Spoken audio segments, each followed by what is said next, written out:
One of the things I promised that I do this year is to both treat myself and really take time in what I choose to add to my closet. As you know, I'm preparing for a wedding and that's super expensive, but just because that's happening in my life doesn't mean that I want to lower the quality of the things that I buy for myself during the regular year. Quince is my go-to for luxury essentials at affordable prices. Quince offers a range of high-quality items at prices within reach, like 100% Mongolian cashmere sweaters from $50 and washable silk tops and dresses. The best part about Quince is that all those items are priced 50 to 80% less than similar brands, which is exactly what I'm looking for. That's because Quince only works with factories that uses safe, ethical, and responsible manufacturing practices and premium fabrics and finishes. By working directly with the factories, Quince is able to cut out the cost of the middleman and passes the savings on to us. One of my favorite things I got from Quince is my boyfriend cardigan, which I have not been able to take off. Their washable silk blouses has really elevated my work wardrobe and makes cleanup super duper easy because I hate dry cleaning. Give yourself the luxury you deserve with Quince. Go to quince.com/booktalk for free shipping on your order and 365-day returns. That's QUINCE.com/booktalk, BOOKTALK, to get free shipping and 365-day returns. Quince.com/booktalk. When it comes to groceries, I'm always overambitious and think I'm going to be awesome and cook regularly throughout the week. That is not the case. Hungry Root is perfect because it's your own personal shopper, so they take care of your weekly grocery shopping, recommending healthy groceries tailored to your taste, nutrition preferences, health goals, which makes cooking so much easier for you, Amy. When I shop for my Hungry Root box every week, I look at my schedule and determine how much I'm willing to cook and how much I need pre-prepared, and always make sure to check the time those recipes take to make.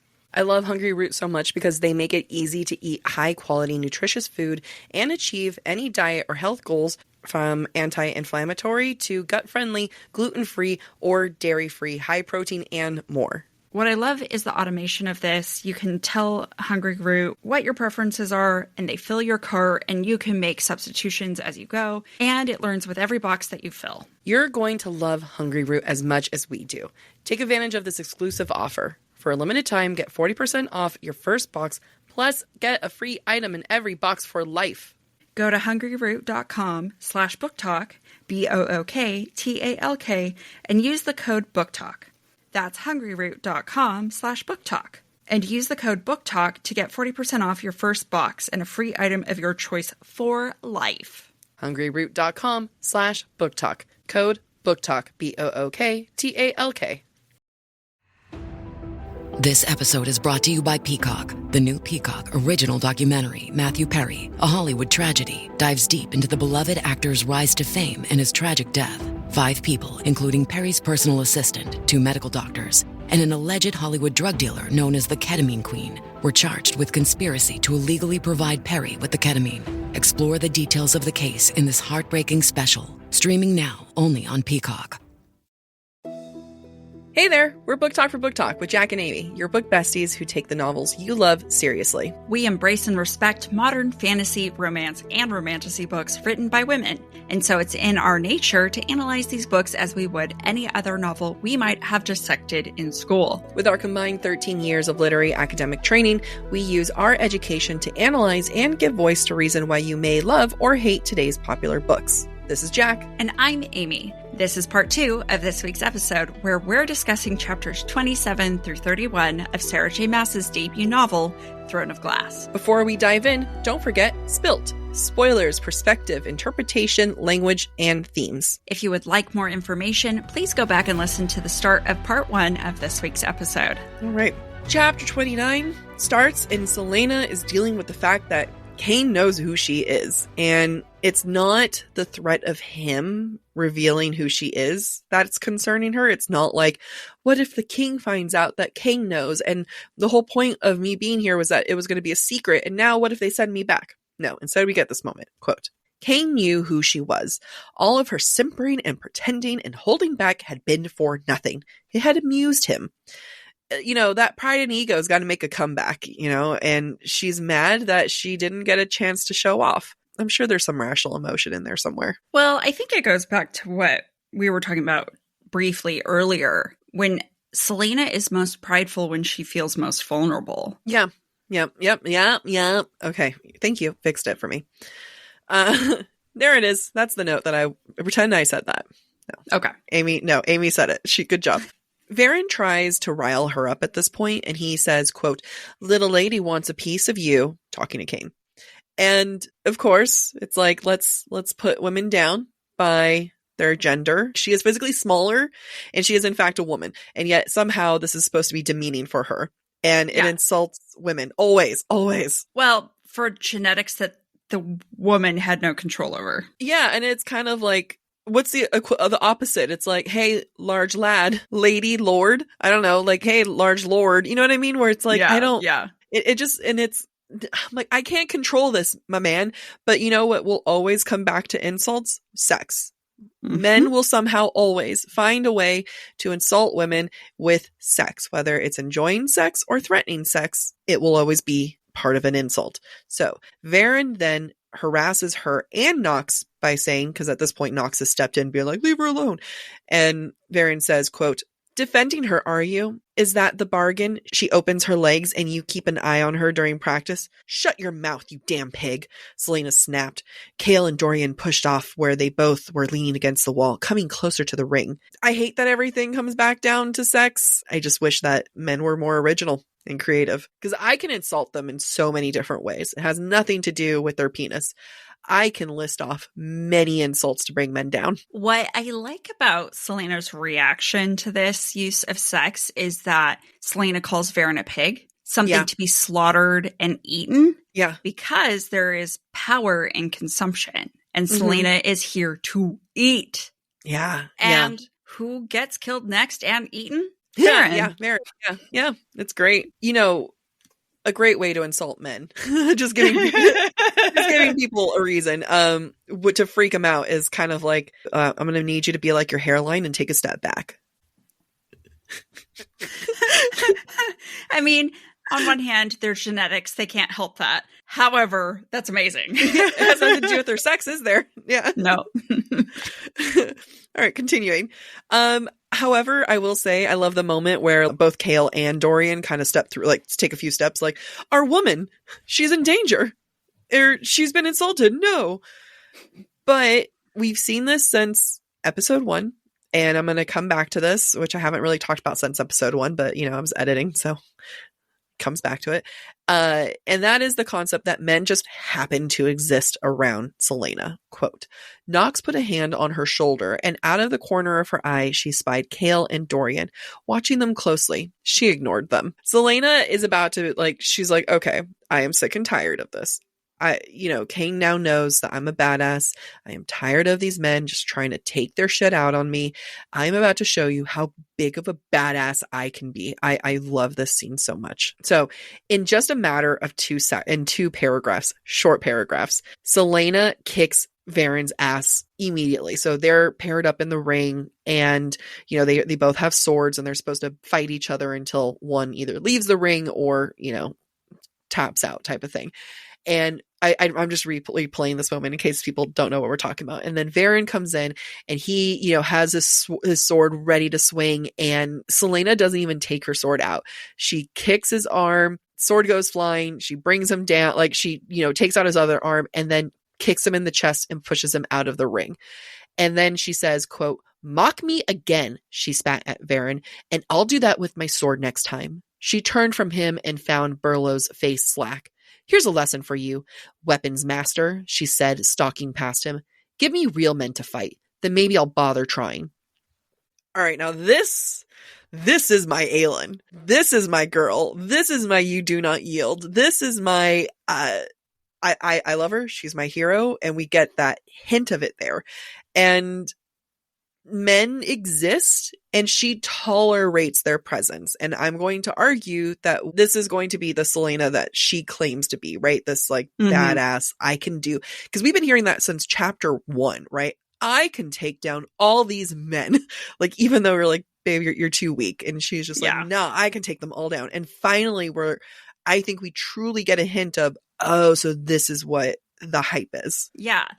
I'm glad you pointed that out, because what's great about this set of chapters is how many different milestones we're seeing, both Celaena's perspective of those around her and her situation, but also the physical milestone of her beating the shit out of that dummy and Kale realizing, like, damn, she might have, she could have taken out a real person if that was a human. Yeah. And here where she just knocks Varen out of the ring. Those are important milestones for us as readers to believe her progress and to believe she might have a chance against Cain in the future. Yeah, absolutely. After Celaena's kicked Varen out of the ring and she's walked past Brullo, Cain and Celaena have a little go at each other, and which harkens back to their earlier conversation where Cain was calling Celaena a lapdog. She leans right back into it, just like she did before.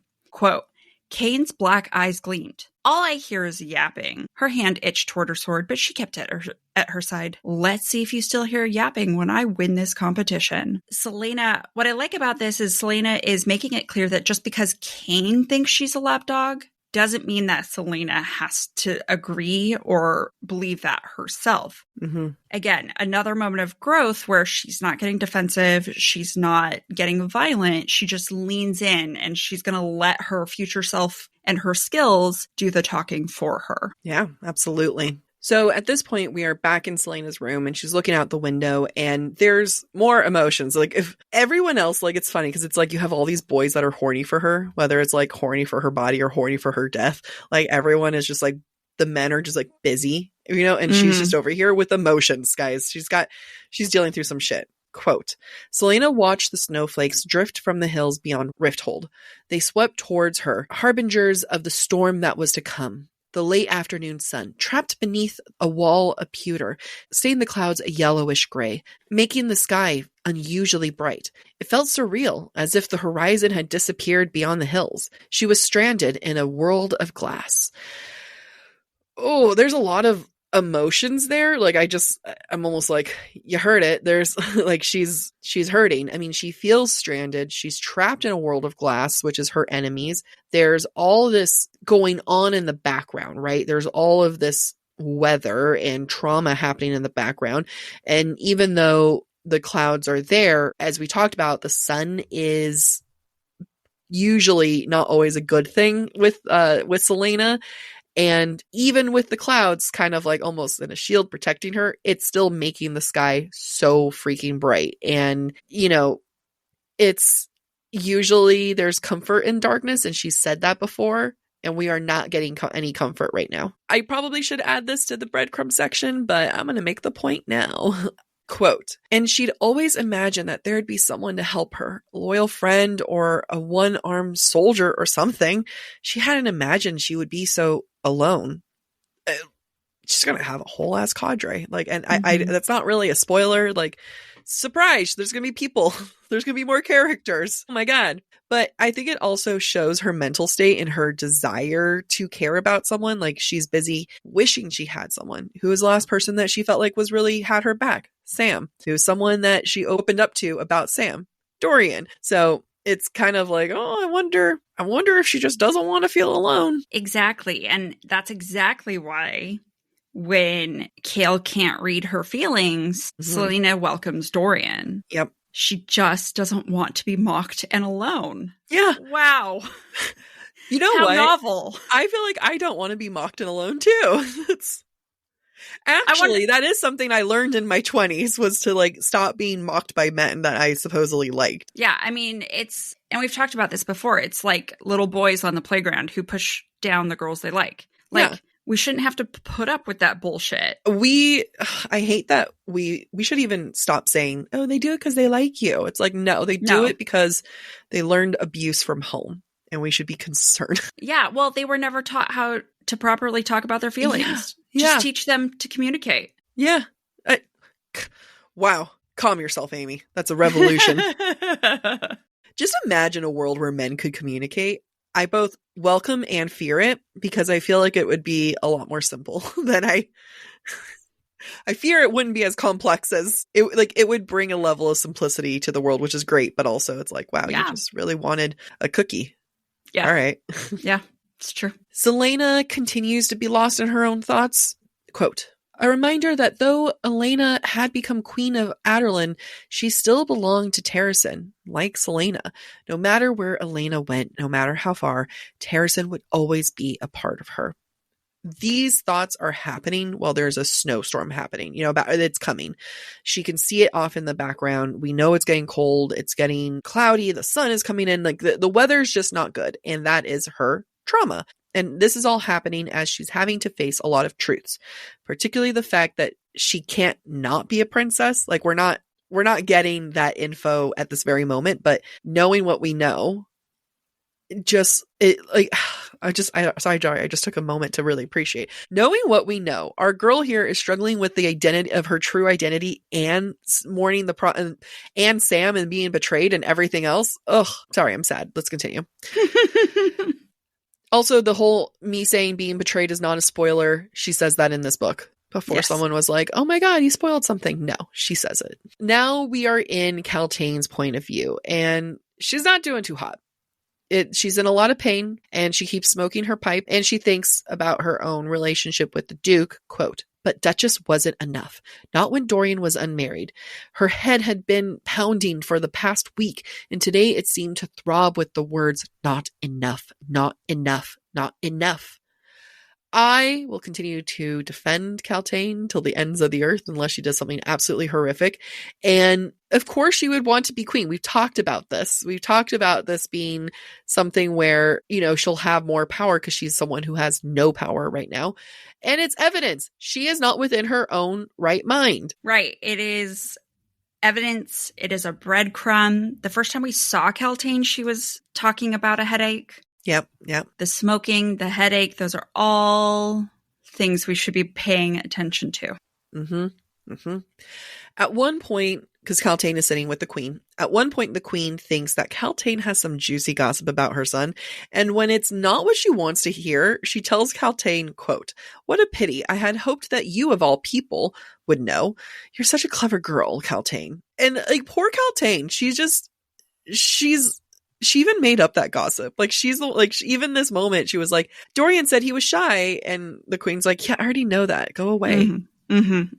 She's just trying to survive this court. She is. And, despite this not going the way she wanted, she made a fumble, but now she's able to recover, and she's going to manipulate the situation so that she can gain some information and ultimately feel a little bit more in control. Queen Georgina says to Kaltain, quote, I knew how extraordinary you were the moment you entered the court.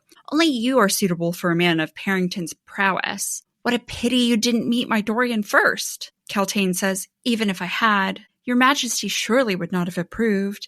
I'm far too lowly for the attentions of your son. To which the queen responds, your beauty and wealth compensate for it. So, of course she's trying to manipulate this world. This is what it's like. Good news. You're hot and you've got money.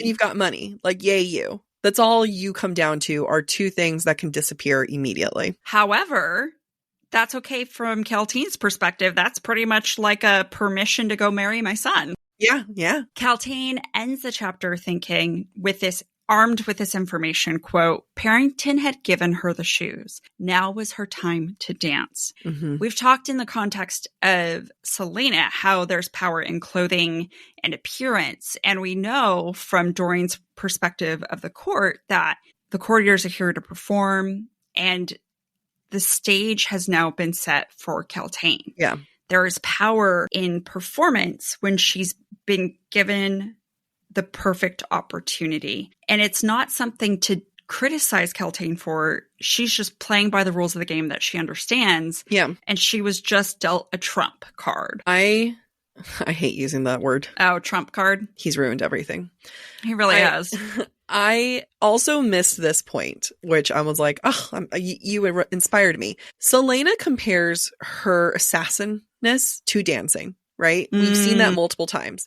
And now here's Kaltain who's comparing her aspirations to dancing. Two different weapons, both compared to dancing. Why does one have to be better than the other? One would argue that not murdering people would be better. Right. I mean, they're both dances because they are both just trying to survive. In this world of shitty men. Yep. Now we are in chapter 30 and Selena is training with Kale, and there is a reason that this scene starts with her pushing her, telling her to train, telling her to focus, and telling her that she's going to make mistakes. Quote, she turned her head to meet his gaze. His brows rose, and still staring at him, she smiled wickedly as she blindly fired the arrow. The whiz of the arrow's flight filled the stone hallway before the faint, dull thud of impact. But they remained gazing at each other. It's so sexy. It's such a, like, you know, eye contact is such a sexual thing. You can't tell me that there's nothing, you know, there's like her pride and ego are coming in. However, they're coming in a sexy way, you know, and he's also kind of into it because he's not looking away either. And she's smiling with that. So now you have this added layer of like flirtation being there with violence. So if you think about this, like, you know, there's violence in their flirtation. Well, what is all of their training? It's basically foreplay, you can argue. And at the same time, like, Kale will continue to struggle to accept the sight of her. But, you know, even he is like, shit, that was hot. I can't deny it. Kale and Selena, they're just both confused. So confused. And it's in this moment of intimacy that Selena decides now's the time to tell Kale that Kane knows who I am. It's been a couple weeks. It's been 2 weeks since Kane made that revelation. Now, this is also in the moment where Selena has observed that Kale has been losing sleep. He's got dark circles under his eyes. He looks stressed and tired. So on one hand, she's adding to his worries by saying, Kane knows who I am. I know that goes against all your plans. I tried to make sense of this, and the only conclusion I could come to is that I'm misinterpreting this. Maybe because of this moment of intimacy, Selena's able to see how much Kale cares that he hasn't caught the murderer, that he's losing sleep. And so instead of trying to make him feel worse, Selena is trying to appeal to his empathetic side right now. Yeah. That's all I got. I love it. Kale surprisingly tries to comfort Selena in this moment, which he should have been doing back in chapter 27, but alas. Quote, it's going to be fine. The element of surprise is gone, that's all. You'll still beat Kane in the duels. She half smiled. You know, it's starting to sound like you actually believe in me. You'd better be careful. Now, in Kale's defense, he is trying to comfort Selena, and in a moment where it really matters, right? He's professing his faith in her. And that's a big deal for Kale. Kale has not demonstrated faith in Selena's ability at all up until this point. So, like Selena, Kale is also demonstrating to us as readers he's grown. Yeah. And as someone who's been critical of her training, critical of her ability, he has faith in her, and therefore we should also have faith in Selena's physical transformation. Yeah. I think I'm confused, and I think SJM is confused about who's dying and timelines, to be honest, because we now know it's been 2 weeks since the conversation with Kane, and then we're going to have another time jump, and we're about to discover that Varen has died, and we're about to have another time jump, and then she'll say something where I'm like, I can't remember what it is, but I'll be like, I thought we just had not much time. Okay, so Selena talks about the deaths that are happening, and she says, quote, there was no pattern. 5 were dead, and they had no connection to each other aside from the competition. So then I was like, 5? I know the first guy who died was the one who was the eye eater, right? He was found. And then you had the guy who ran away, Sven. And then there was the guy who fell when they were climbing. And then you had Xavier, the last dude who had his skin ripped off. And I'm like, but are we talking about other murders? Which, again, in the next time jump, she will say something of champions being murdered. So I'm confused. I need a timeline. Yeah, I don't know if this is an editing error, because I also only remember 4 up until this point, because they're about to find out that Varen's been killed. Yeah. They haven't found out yet that Varen's been killed. So either Selena's clairvoyant, or one of our listeners will tell us how we're wrong. Yeah, please. I'm going to need someone to break that down. At this point, Kale and Selena are interrupted. That's when the guards tell them that there's been another murder. And before they leave, Selena just kind of, Kale And Kale's like, hey, do you want to come with me? Because we just had this really sexually charged moment. And the best way for that to play out is if I took you to this murder. Because I know you would really love this. Yeah. Great first date. And she checks the arrow because, you know, she wanted to see where it was. And Kale had told her, hey, it's going to be a little left. He said it was going to be much more left. But she says, quote, Kale had been right. She missed the center by 6 inches. To the left. Not only is Celaena kind of into it, like she doesn't go like fucking Kale, like how dare he. I think she respects him for it. And there's a mutual respect that's happening. And this is something that she won't have with Dorian, because Dorian's going to say something a little bit later about not wanting women who are inferior to him. And I'm just kind of marking that because in my mind, Dorian is inferior to Celaena when it comes to physical sense.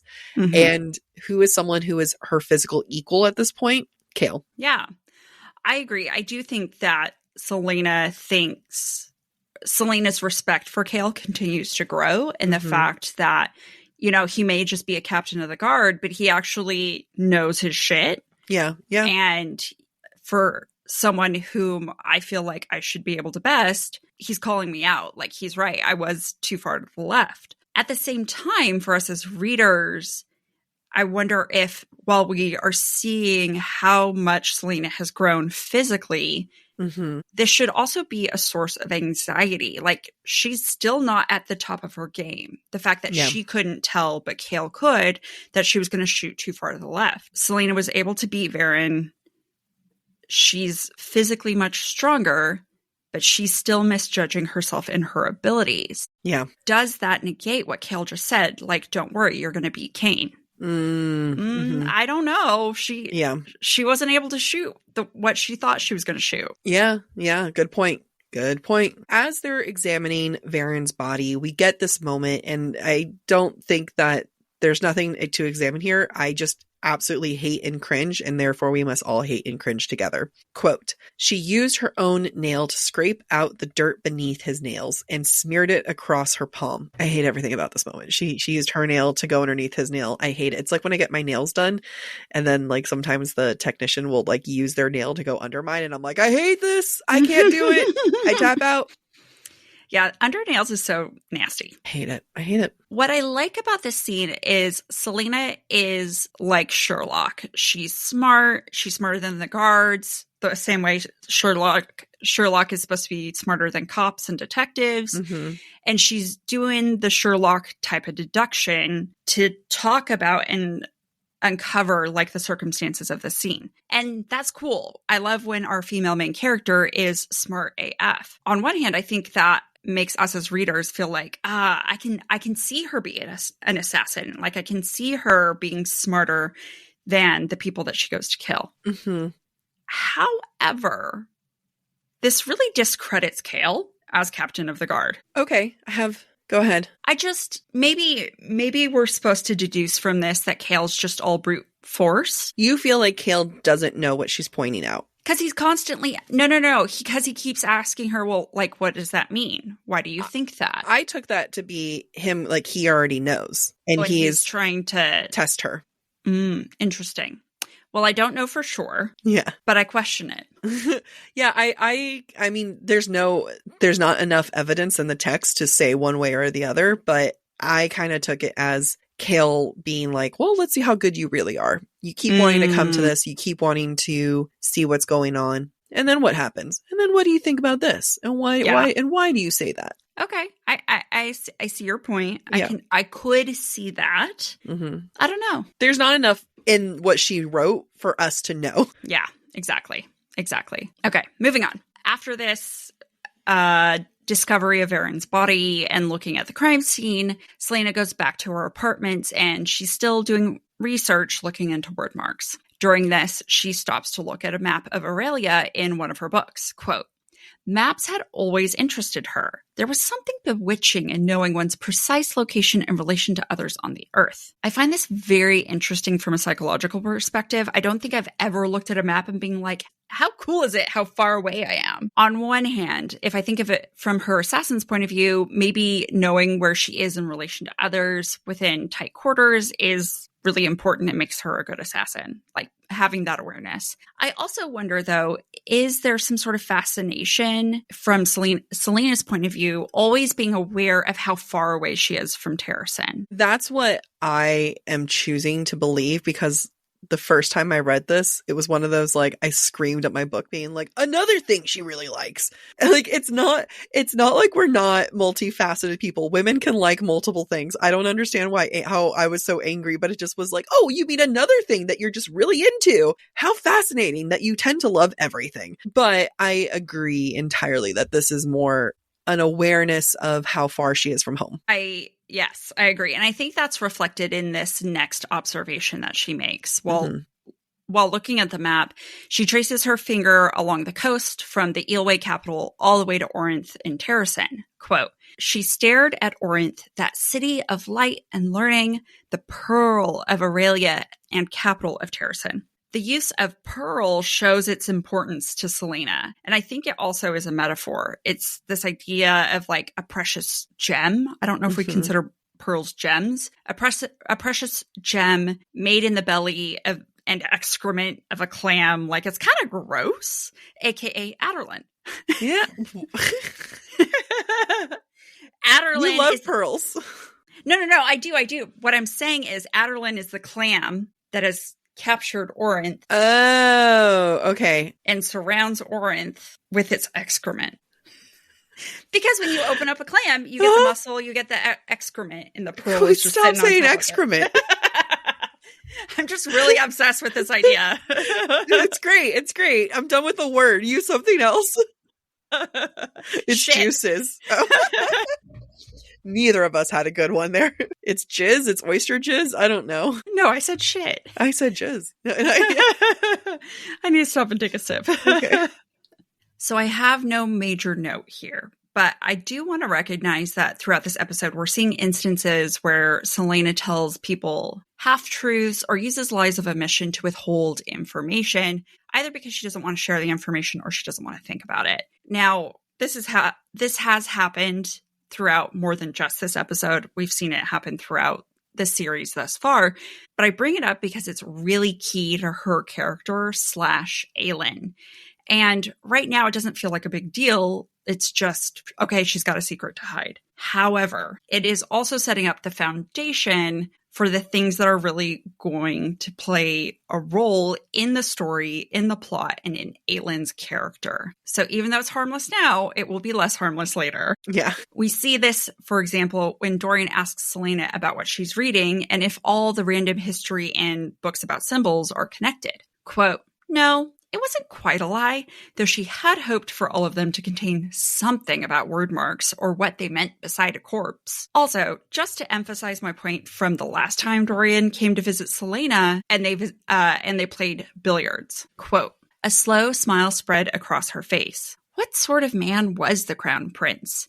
Though she didn't want to admit it, it was nice to have someone around, even if he was a Havlard. So what is Selena really saying here? He could be anybody. Right? It goes back to our point. Just, I don't want to be mocked or alone. Dorian's not mocking her or alone, right? You know, he's there.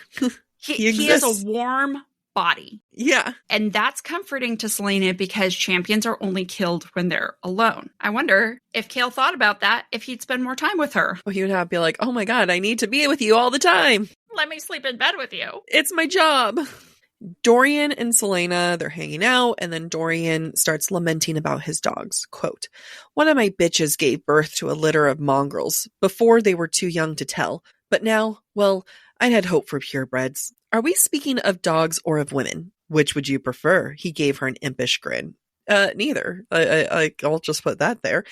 And it's just, you know, we've kind of seen Dorian talk about dogs several times, and we've seen Selena identify as dogs several times. And Dorian wanting to have a purebred dog and wanting things to be perfect and aligned, it shows where his desires come from. Like, still, even though he's different than his dad, he still wanted purebred dogs.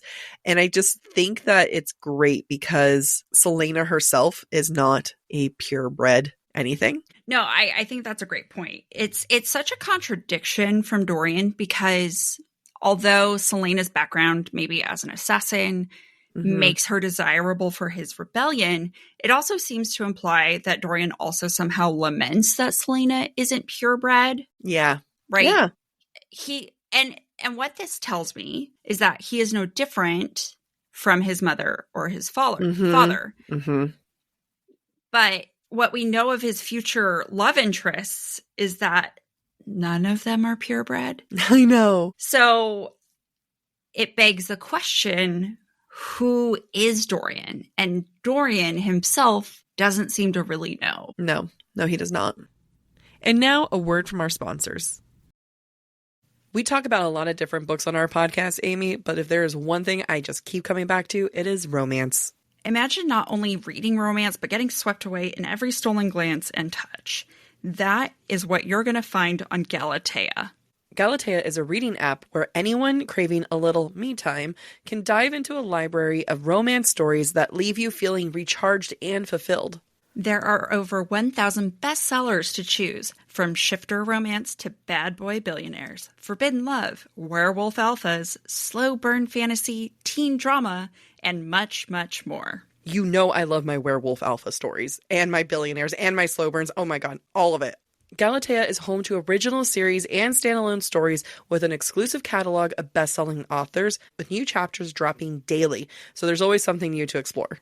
Over 30 million people have fallen in love with reading on Galatea. Join now to indulge in stories that make you feel like yourself again. Right now, Galatea is offering our listeners an extra 25% off on top of an already irresistible, affordable subscription when you go to galatea.com/booktalk. That's GALATEA.com/booktalk, BOOKTALK, to indulge in unlimited stories for even less. Head over to galatea.com/booktalk and go read about some werewolves. One of the things I promised that I do this year is to both treat myself and really take time in what I choose to add to my closet.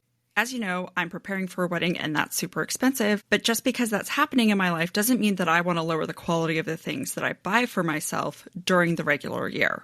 Quince is my go-to for luxury essentials at affordable prices. Quince offers a range of high-quality items at prices within reach, like 100% Mongolian cashmere sweaters from $50 and washable silk tops and dresses. The best part about Quince is that all those items are priced 50 to 80% less than similar brands, which is exactly what I'm looking for. That's because Quince only works with factories that uses safe, ethical, and responsible manufacturing practices and premium fabrics and finishes. By working directly with the factories, Quince is able to cut out the cost of the middleman and passes the savings on to us. One of my favorite things I got from Quince is my boyfriend cardigan, which I have not been able to take off. Their washable silk blouses has really elevated my work wardrobe and makes cleanup super duper easy because I hate dry cleaning. Give yourself the luxury you deserve with Quince. Go to quince.com/booktalk for free shipping on your order and 365-day returns. That's QUINCE.com/booktalk, BOOKTALK, to get free shipping and 365-day returns. Quince.com/booktalk. This episode is brought to you by Coffee Mate. After watching this season of the HBO's original series, The White Lotus, this is the tropical getaway I needed. One more pina colada, please. Hey, you're not on mute. Oh, I thought I was in paradise. Turns out it was my Coffee Mate. Coffee Mate Pina Colada and Thai-iced coffee flavored creamers. Inspired by the newest season of HBO's original series, The White Lotus. For the love of coffee. Try now. Good night, itchy eyes. Good night, sudden sneeze. Good night to your symptoms of allergies. Xyzal is the allergy medicine you take before bed. It provides powerful relief while you rest your head. Not just all night, but all the next day. Xyzal keeps working, keeping allergies at bay. And without those annoying symptoms disturbing your rest, you can wake up the next morning feeling your absolute best. Remember, be wise all. Take Xyzal. At night.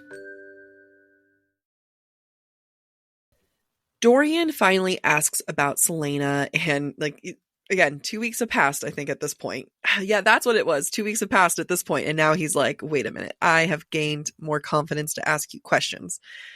And he asks about her parents. And Selena thinks, quote, the door in her mind that kept locked all the things had been cracked open by the question. And now she tried frantically to close it. Seeing his face, seeing him so near to her, the door shut and she turned the key. His dad killed her parents, you know? Like, that's his family. His dad is the reason why she is exactly where she is. I cannot even begin to imagine how it would feel where, you know, the son of the man who killed your parents is asking you about your parents. And there must be an added fascination to her to want to talk to the son of the man who ruined your life. Yeah. I hadn't thought about that. I really focused on this quote more for the breadcrumminess of it, right? Yeah. We keep talking about the fact that Selena's parents were killed by Dorian's father, but do we actually know that as first-time readers? No. Okay. And so Well, this what do you mean first-time readers as in at this point right now? Yeah. Well, no, of course not, because we don't know. Right. We don't know her heritage. And No, so all we know from what we do know as first-time readers is that his dad ruined her life. Right.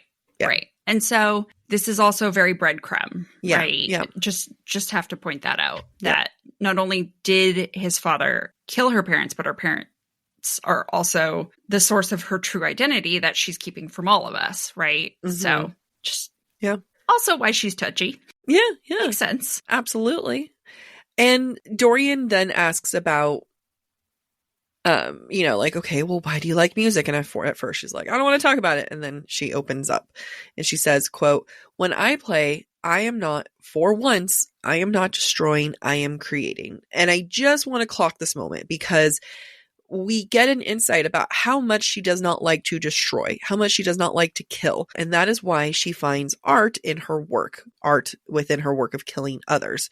And she even says that she wants to be a healer. Like, she does not want to hurt people. It is really, really tragic. And it's a moment where we're supposed to really develop empathy for Selena because her life's circumstances took her deepest desire Yeah. to be a healer Yeah. and gave her the circumstances that are the exact opposite. Where Yeah. she had to learn to kill. And it shows. It's hard. Yeah. I mean, how are you not traumatized by that? How do you not have a little bit of self-hatred in the Mhm. process? Mhm. Not only hating the work, but hating yourself for being in those circumstances and giving into those circumstances. So I think it adds a layer of complexity that we don't get to explore for some time, but I think is really key to Selena's character. But we get enough of a groundwork here, you know, like we don't have to know her entire history to know that she is an assassin and she doesn't want to be. Yeah. Like that's all you exactly. need. Exactly. Now, we get this famous line when Selena asks Dorian, like, why he isn't married. And the quote is, this is Dorian speaking, quote, because I can't stomach the idea of marrying a woman inferior to me in mind and spirit. It would mean the death of my soul. I don't know. Would you be surprised, Amy, if I told you that a lot of people on TikTok romanticize this quote? No, but I also feel like a lot of people hold the same sentiment. Yes. Women should have that same sentiment. Women should 100% have that same sentiment. Towards the men or women. Yeah, exactly. Yes. Prince, a man who has every single privilege in the world, who's never had to try for a damn fucking thing in his life.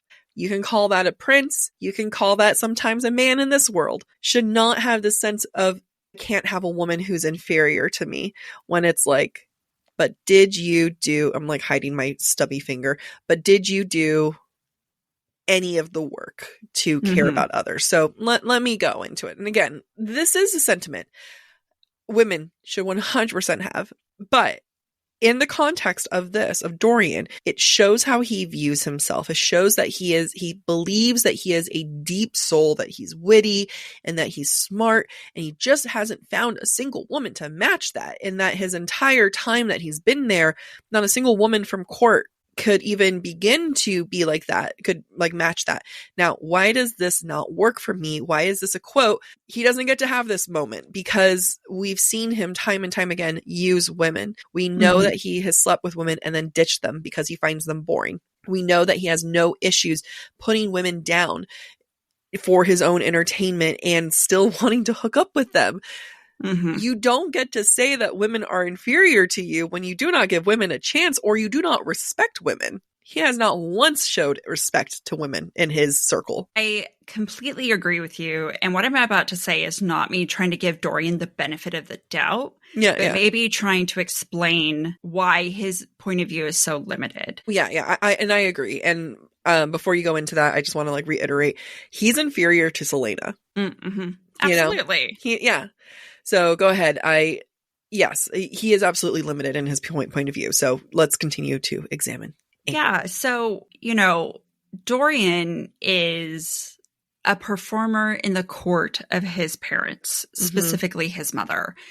And he has become bored of his role as performer.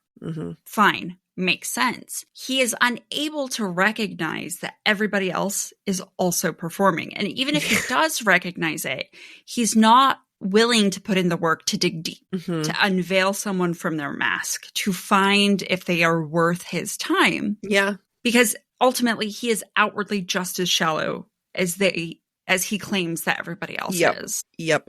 He doesn't even talk to Celaena up until this point. Every time he's gone to talk to her, he's been jealous. He's been confronted by his mom. It has been through selfish motivations, not actually wanting to get to know her. And she has to call him out too at one point for being like, you don't even really talk to me. Yes.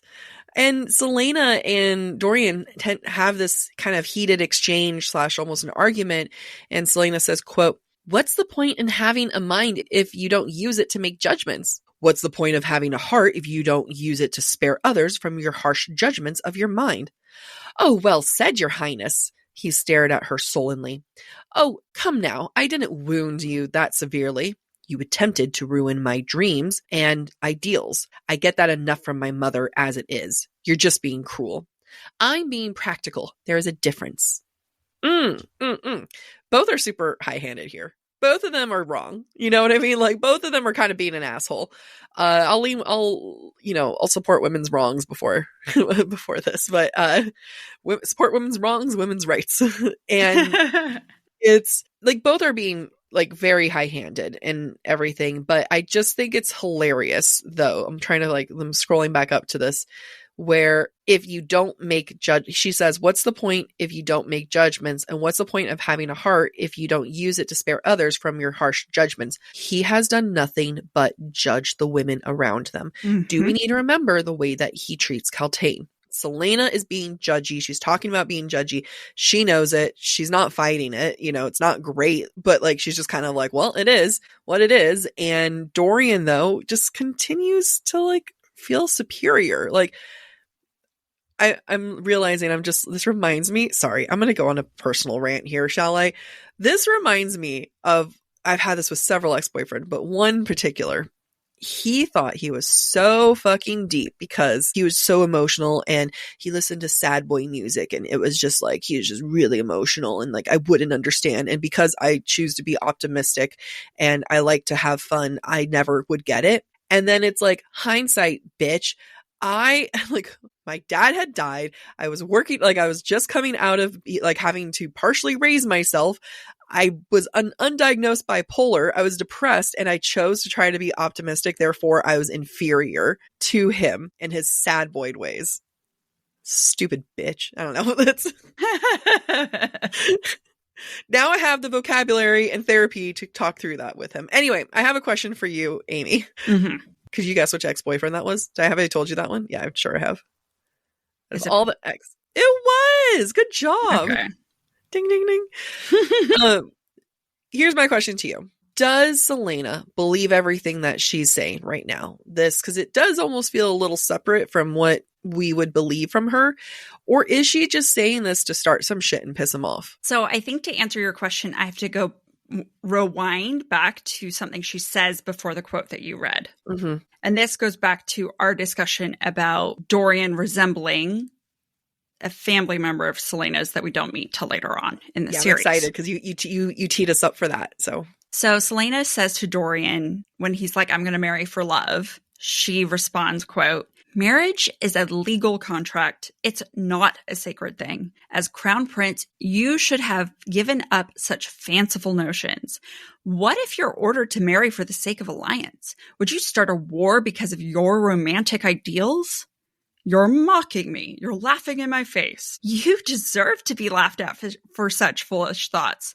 I spoke from my soul. You speak only from selfishness. So, this is breadcrumby, but it's also, I think, in answer to your question, Selena is among the only people who can appropriately judge Dorian for his romantic notions because she was an heir. She was a princess. She was probably taught at a young age how to think of marriage. Yep. Marriage is about protecting your kingdom and protecting your people.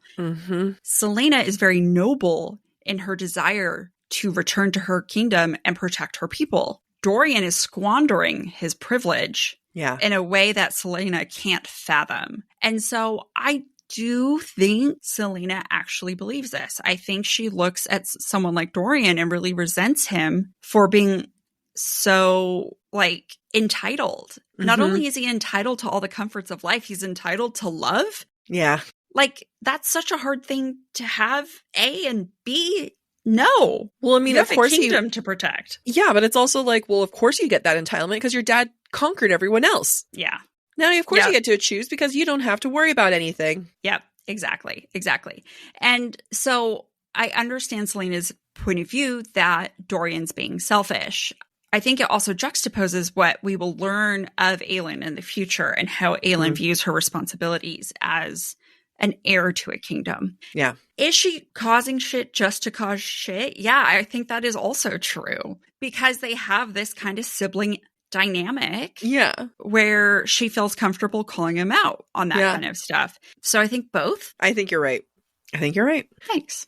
Yeah, good job. Now at this point, Dorian notices the ring that Kale gave her, and he doesn't say he knows. I wonder if he recognized it. I couldn't tell if he recognized it or not because he was at the same party. Right. But and he asks her though where she got it from. Quote, she contracted her hand into a fist as she pulled it away from him. The amethyst in her ring glowed in the firelight. It was a gift. From who? That's none of your concern. It's another example of Kale being associated with light, as we were talking about before. And it glows in the firelight. Selena is firelight. She's glowing from his attention. Yep. All that's there. Yep. Dorian follows up with this by saying, quote, I'd like to know who's been giving rings to my champion. Which is such a possessive thing to say. Yep, absolutely. What's the single ladies song? If you liked it, you should have put a ring on it. Yeah. Why didn't he do it first? Go put it, because he was like, you can give things to people? What? Wow. My God. Just like Selena came to the conclusion that she liked Kale, she has the same moment where she realizes that she likes Dorian. Quote, she very much wanted to stand close to him and have her skin warm under his breath. She liked that. Worse than that, she realized she liked him. Again, attraction, but you cannot convince me that it's meant to be anything more than friendship, and with just the hint of attraction there. I agree. He's just a warm body. We're seeing very plainly in this conversation that their values do not align. Yeah. I know. How can you be romantically interested in someone whose values don't align with yours that you think is selfish? They butt heads in a friendly way, in a bullying friendly way, in a familial way. And the chapter ends with us being in Kale's point of view. And he's at a dinner and the Duke is there, Kaltain is there, and Kale is watching the Duke. And he notices that the shady man is even more shady. Quote, rather, it was the moment between the grins and laughter when a shadow passed across the Duke's face. It wasn't an expression of anger or disgust, but a shade that clouded his eyes. I just feel like we should be more concerned if we're seeing someone's shade cloud their eyes. And I know we're getting a breadcrumb here, but it's and I know we have to have SJM have a character clock it. And I understand why she would probably use Kale, but at the same time, because I think Selena would want to clock it even more. But he kind of lets it go for now. Yeah, I mean, I think that I feel like Kale writes Duke Parrington off because He's just an asshole? Yes. He's an asshole with ugly thoughts. Okay. That's not incriminating. Yeah. Right? So that's not the face of a murderer necessarily. Mm-hmm. So I understand, but I understand where you're coming from of like, wouldn't you want to investigate that more? It's a skin of a killer, Bella. And, hashtag justice for Kaltain. Kale notices that she's also looking at the Duke with a cold expression. Quote, Kale looked at Kaltain. Had she noticed the odd change? No. Her face remained the same. There was no bewilderment, no surprise. Her look became shallow, as if she were more interested in how his jacket might complement her dress. Like, to me, this is not much different than the little lady comment that Varen said. It's just very similar, and also shame. We're just judging women immediately from the look on their face to see like what's they're actually, like, oh, it must be because you're worried about your dress and his shirt. Mm-hmm. Jerk. She's not, and then we know for a fact she's not having vapid thoughts, Yeah. And finally, we are in chapter 31, and after getting a message from Elena, and Selena was like super sassy to a ghost, which is like hilarious because Elena shows up at the end of her bed and Selena's like, you're going to do anything more than just give me some random clues, or you're going to actually help me? And then Elena was like, fine, calm down, look to your right. It's like, fine, all right. So Selena then goes into her poisons test, and at this point they have to guess which goblet is poisonous and which one is safe. Quote, she shifted her face away from the table and sniffed the air, hoping to clear her nostrils. When trying perfumes, people sometimes lose their sense of smell after sniffing too many, which was why perfumers usually kept something on site to help clear the scent from the nose. Now, I think it's meaningful that Selena's comparing this process to perfumes. We have that combination of the feminine mixed with the violence, but I also think it reminds me of her comparison a few chapters ago of her training of being an assassin to her training as to someone else's training of being a sex worker. So a sex worker might have trained with perfumes, knowing what's the right kind of smell that they should go for, while she trained with poisons. I think that's an excellent point. Thank you. Another champion, Peller, helps Selena with the poison challenge, and it's because Cain harassed him too. Quote, and because when she'd been in Endovir, the allies she'd made hadn't been the darlings of the overseers, but the ones the overseers had hated most. The outsiders looked out for each other. Selena continues to identify herself as other, and I get it. Like, she is other. She is part Fae. I kind of have this like a feeling when it comes to this concept of otherness that for me personally, I definitely grew up feeling definitely different. And then I felt a sense of freedom being like, actually what I feel is extremely normal. Y'all are weird. And I just like leaned into it. And then I realized, oh, wow, I've never had an original thought in my life. Actually, like everyone is just as like oddball as I am. And then it's actually not that all odd. So I kind of have this like, whenever people are just like, we're different. I'm like, we're all different. Calm down. But like, I get what Selena's doing here. Fight the bullies. Yeah, I think, yes, I agree with you. I think there's some complexity to what Selena thinks. Yeah. Because her otherness is not necessarily the kind of otherness, someone who's racially discriminated against might feel in our world. Yes. So what is this otherness that Selena feels? Because really, at the end of the day, she's a blonde white woman who's a princess and has powers. Right. Oh no, poor you. Right. So what is this otherness? And, for all her pride, I think Selena / Aelin ultimately feels like the underdog, because there will forever be something about herself she has to hide in order to keep herself safe. Right. Mm-hmm. Mm-hmm. And that is something that I think people of any background can empathize with, that you're hiding something about you makes you unsafe in your society. And so it is best to hide it. Yeah. And so that maybe is the other. I also think it's this feeling of being the underdog, right? She has to hide in a human form when she's Fae. Yeah. She was a child who should have died when she fell into a river, but instead was taken advantage of. Yep. She's a princess whose parents were killed and a kingdom was torn from her. She is 100% an underdog. She is an underdog through and through. Right. And, I think that by calling her an underdog, that does not necessarily mean she views herself as a victim. She has moments maybe where she views herself as a victim, but that's not the underlying thread of her feelings and thoughts about herself.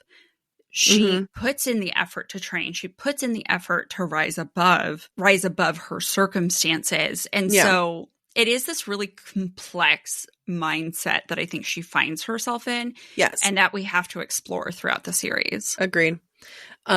Keep going, but then I want to kind of come back to this because I want to read you the dedication that Yaros did for Onyx Storm. Okay. Well, your point is the next one. Bullshit. Okay. Selena then wins thanks to Peller's help, and she thinks, quote, "So she cheated a little, but she won. She could handle sharing the victory with an ally." I think this is meant to show us that she's not completely prideful and that she is willing to share the attention so long as it's with someone that she deems an ally. Although it's not deems, like they're literally an ally. It's not like she can deem Cain to be an ally and suddenly he is. And at first I was like, does this bug me? But as we're talking more about this whole underdog thing, I'm like, no, like, is Selena other? Is she one of the uncool, like the loser crowd? The ones who get picked on by everyone else? No. Is she an underdog? Yes. Yeah, and I think what we're seeing is the mentality of an underdog. You take advantage of whatever situation or circumstance give you, right? The win, she feels like, is her due. And that's why the pride doesn't get in the way. She sacrificed so many wins up until this point. She was deprived of those wins because of Kale's instructions. She's owed this win. Yeah. And I don't find issue with it because I think it's in line with how she views her life in general. Yeah. I coming into the whole like underdog thing makes me feel like much more aligned with it. I think it's this idea that sometimes I feel like authors write, I'm writing a perspective, someone who's on the outsider, wow, you guys can all understand what it's like to be picked on. And maybe people can't. I was horrifically bullied in high school. I had to change my phone number. Like, it was bad. And in college, it like chilled the fuck out because I was like, oh, I don't have to deal with these stupid people. But it's, I think that what gets me frustrated is when authors write this, like, they're bullied too. But what you're doing is you're writing the main character too. They end up being the cool crowd. All right, I'm reading this. She's reaching for her shelf high above her. Reach. Reach. I'm reaching. Oh, I'm reaching for 2 books. I've got 2. Okay. I reached too close to the sun. Okay, so this is because I just started Onyx Storm, and this is where my frustration comes in. Yaros dedicates this to the ones who don't run with the popular crowd, the ones who get caught reading under their desks, the ones who felt like they never get invited, included or represented. Get your leathers, we have dragons to ride. And in theory, you're like, that is beautiful, but you're literally talking about a fucking cool kids crew that is the main character that everyone wants to be a part of that crew. And it's like, for the ones who felt like losers and picked on the entire life, this book that about people who are popular and hot is for you? Shut the fuck up. Like, it really bugs me. That's not my representation. That was not my experience. Do not dedicate that to me.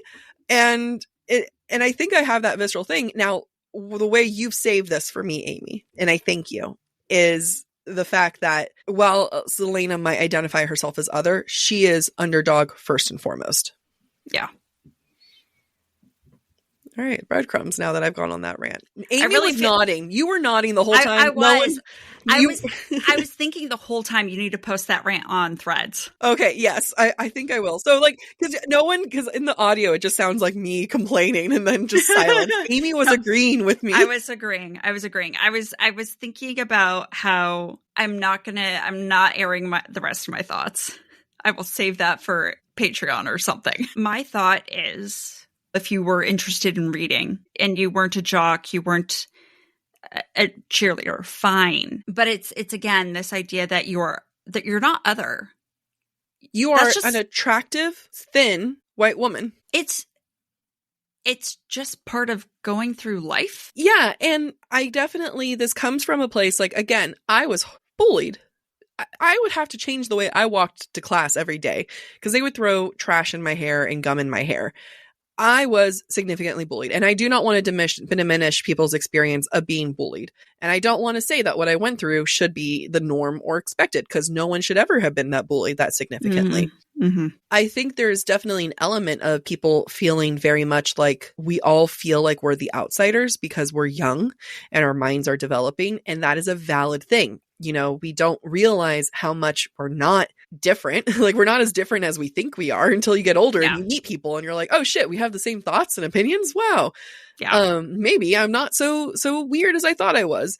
And that's all okay. But to try to get me to have those sympathetic feelings towards someone who is thin, attractive, and white, who all the boys love, who everyone wants to have a part of, who ends up being this super popular person. And you can take that with either Selena or Violet from Fourth Wing. Yeah. You know? Yeah. I mean, well, and also, like in Violet's case, everyone knows who she is because her mom's a great general. Yeah. Right? So she also has notoriety without doing anything. Yes. Yeah. All right. So breadcrumbs. Go ahead. Breadcrumbs and broomsticks. I don't think we have any broomsticks. I don't think we surveyed our listeners. No, episode 1 came out this past week, and if they really wanted to, they would have sent something. I didn't post anything, that's why. Sorry, guys. We'll try again for next week. Yeah, promise. In chapter 27, while outside in the courtyard, quote, Selena stared at the ebony clock tower. It grew darker and darker, as if it somehow absorbed the sun's dying rays. Just like the Asteri in Crescent City absorbed the power of first light, this source of power that the Valg have tried to contain absorbs the sun. Mm-hmm. Also in chapter 27, quote, Kane's tan face twisted in a sneer. Somehow he'd gotten bigger, or maybe her eyes were playing tricks on her. It's likely the effect of the ring/dark powers that are controlling him. While Selena's trying to get some aggression out, quote, Selena grunted, throwing punch after punch, left, right, on and on, as if she had something burning inside of her that she couldn't quite get out. You could see this as her heritage that she's trying to get out, or, Maas' fire. Yeah. Selena tells Kale the history about word marks. Quote, some books claim the word marks is a force that holds together and governs Aurelia. And not just Aurelia, countless other worlds too. Huge breadcrumb here. We know that they're going to be in Crescent City, and we know that they're in Akatar, although we don't really see them used in Akatar, so TBR. Oh, no, that's to be read. TBD. Continuing Selena's and Kale's conversation about word marks, quote, some theories suggest the mother goddess is just a spirit from one of those other worlds, and that she strayed through something called a word gate. We know the mother is in Akatar and has been an active participant in those characters' roles, like Nesta keeping some of her power, but also this concept of straying into other worlds sounds a lot like the god Selena/Aelin will eventually banish from her world. Also sounds like Amryn in Akatar and a bunch of other things. We get some straight up Crescent City teasers here too, which I absolutely love that she went back and pulled some from here. Quote, there's an idea that before the goddess arrived, there was life, an ancient civilization, but somehow they disappeared, perhaps through that word gate thing. Ruins exist, ruins too old to be Fae making. It's similar to the Parthos in Crescent City, and we do know that there was an Exodus too. Mm-hmm. Oh yeah, that's right. Yeah. That's where they all came from. Yeah. And then the Rune Mountains. Sorry, before we forget, Rune Mountains. Well, no, I mean, yeah. But there's also something to suggest the Exodus from Aelin's world is also after Aelin exists, because how else does Lydia have Aelin's ring? Because there's 2 rings. No. Also, don't forget the Rune Mountains. There were Rune Mountains. Rune. But also the question, it begs the question, did SJM forget? Did SJM forget she used the name Rune? Or was she like, I just really like the meaning of that name, so I'm just going to take it? I think that one. Yeah. Also in chapter 27, quote, things could come through from the other side and slither into Aurelia, talking about word gates. It was due to this that many of the strange and fell creatures of Aurelia existed. The same could be said of the Bogey, the Weaver, and other dark creatures in Akatar, and foreshadows the connection of the spiders we learn about in Tower of Dawn. In chapter 28, when Dorian reflects on Selena while they were playing pool, he thinks, quote, she understood him when he spoke of history or politics, though she claimed to loathe the subject. I don't know, maybe because like history and politics is her past life. Yeah. Yeah. And she can't really necessarily reveal how much she knows. Yeah. She's like, hey, I happen to know everything about that because I am a princess and my history is history. In chapter 30, Selena, when explaining why she likes music, quote, I like music because when I hear it, I lose myself within myself. Or she loses Selena inside Aelin. Dun, dun, dun. Yep. Still in chapter 30, Dorian says to Selena, your eyes are very strange. I never seen any with such a bright ring of gold. Every time SJM calls out Selena's eyes, she's trying to signal Venus. There's Venus inside her. And last but not least, Kale, when observing Parrington at dinner, quote, Parrington's eyes fell upon the black ring on his left hand and darkened, as if his pupils had expanded to encompass all of the eye. This is the second person we've seen wearing a black ring, and it's something we should be paying attention to because both Parrington and Kane are being controlled. Mm-hmm. Amy! Yes. Thank you. I have a question for you. Mm-hmm. Is Selena able to decipher her own emotions and feelings toward Kale and Dorian, and to what extent do the threats surrounding her muddy the water? So I know we've talked a lot about this, but Yeah. in summary, I think Selena's aware of her liking Kale, Mm-hmm. but she's not really able to parse out the layers of complicated feelings underneath liking him and respecting him. And so, as we've said, it's easier to displace that feeling of liking him onto Dorian because Dorian is much easier to understand and quite frankly easier to fight with. Yeah. And it is also true that she's afraid. She's alone and she doesn't want to be alone. And I think that drives her towards interpreting everything she's feeling as romantic interest in both of these men when really it might just be platonic. Yeah. I think we also have to add another added layer that how much does moving on romantically leave Sam behind and / or feeling like she's betraying him? And the moment you're willing to go on into the next chapter of life, and I know this because my mom is a widow. My dad died when I was 12, and I saw her process of going back into her dating life and eventually getting married. And there's that added layer of like, so I've moved on. That's just what I like. So now you're gone. Like, do I love you any less? How am I supposed to love someone again? Where does this go into? So I know widows have a very hard time of that. Widowers have a very hard time of that. And, you know, Selena has lost so much, right? She's lost her family and then she lost Sam. Opening herself up anymore is just opening herself up to lose more people. And it's so much easier if she were to shallowly open up to Dorian because, well, that's the son of her enemy. And, well, she's not really opening up to him. I mean, she is, but not really. Right. And she's never really going to fall in love with him because it's probably impossible.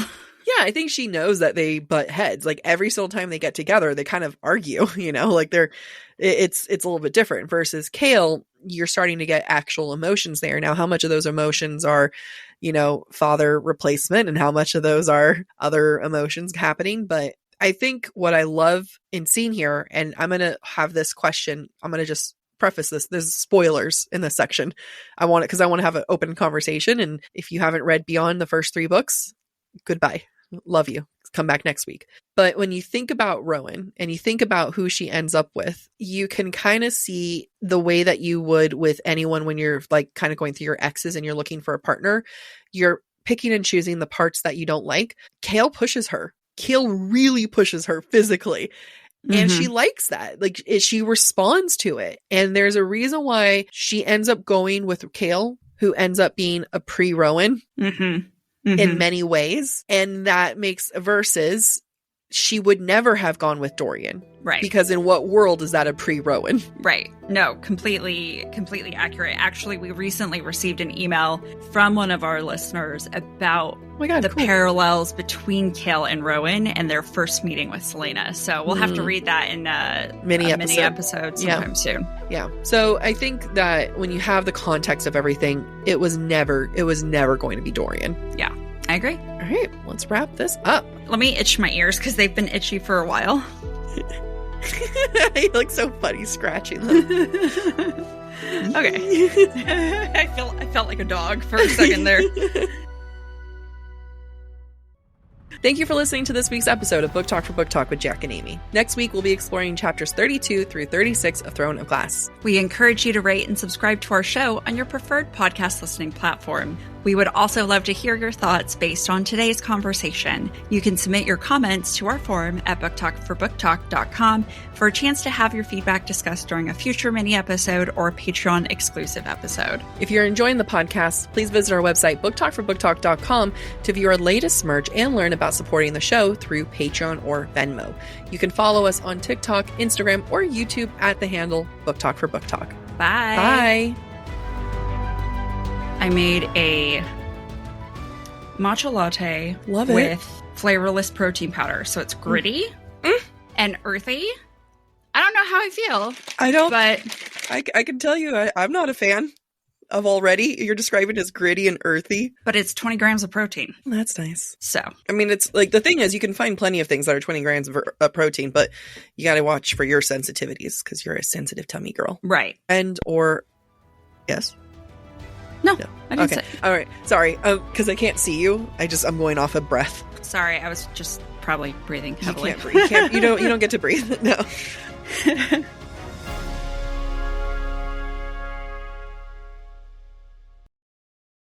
We talk about a lot of different books on our podcast, Amy, but if there is one thing I just keep coming back to, it is romance. Imagine not only reading romance, but getting swept away in every stolen glance and touch. That is what you're going to find on Galatea. Galatea is a reading app where anyone craving a little me time can dive into a library of romance stories that leave you feeling recharged and fulfilled. There are over 1,000 bestsellers to choose, from shifter romance to bad boy billionaires, forbidden love, werewolf alphas, slow burn fantasy, teen drama, and much, much more. You know I love my werewolf alpha stories, and my billionaires, and my slow burns. Oh my god, all of it. Galatea is home to original series and standalone stories with an exclusive catalog of best-selling authors, with new chapters dropping daily, so there's always something new to explore. Over 30 million people have fallen in love with reading on Galatea. Join now to indulge in stories that make you feel like yourself again. Right now, Galatea is offering our listeners an extra 25% off on top of an already irresistible, affordable subscription when you go to galatea.com/booktalk. That's GALATEA.com/booktalk, BOOKTALK, to indulge in unlimited stories for even less. Head over to galatea.com/booktalk and go read about some werewolves. One of the things I promise that I do this year is to both treat myself and really take time in what I choose to add to my closet.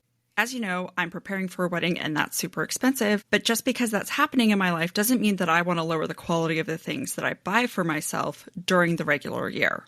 Quince is my go-to for luxury essentials at affordable prices. Quince offers a range of high-quality items at prices within reach, like 100% Mongolian cashmere sweaters from $50 and washable silk tops and dresses. The best part about Quince is that all those items are priced 50 to 80% less than similar brands, which is exactly what I'm looking for. That's because Quince only works with factories that uses safe, ethical, and responsible manufacturing practices and premium fabrics and finishes. By working directly with the factories, Quince is able to cut out the cost of the middleman and passes the savings on to us. One of my favorite things I got from Quince is my boyfriend cardigan, which I have not been able to take off. Their washable silk blouses has really elevated my work wardrobe. and makes cleanup super duper easy because I hate dry cleaning. Give yourself the luxury you deserve with Quince. Go to quince.com/booktalk for free shipping on your order and 365-day returns. That's QUINCE.com/booktalk, BOOKTALK, to get free shipping and 365-day returns. Quince.com/booktalk. This episode is brought to you by Progressive Insurance. Do you ever think about switching insurance companies to see if you could save some cash? Progressive makes it easy to see if you could save when you bundle your home and auto policies. Try it at Progressive.com. Progressive Casualty Insurance Company and Affiliates. Potential savings will vary, not available in all states.